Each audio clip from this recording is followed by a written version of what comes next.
Good morning guys, and in front of me is Honor Magic V5, and let me show you how to perform a soft reset.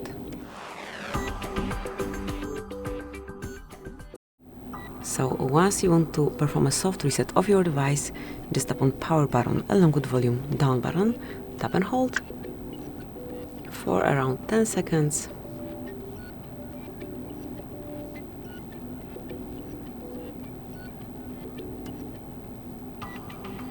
And once you feel a smooth vibration, just remove both buttons and wait till your phone is rebooted.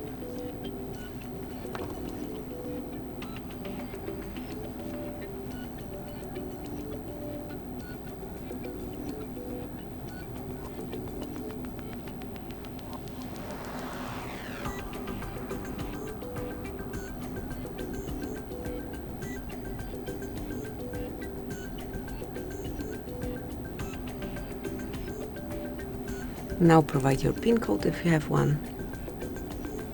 And that's it. So thank you for watching. Please subscribe our channel and leave the thumbs up.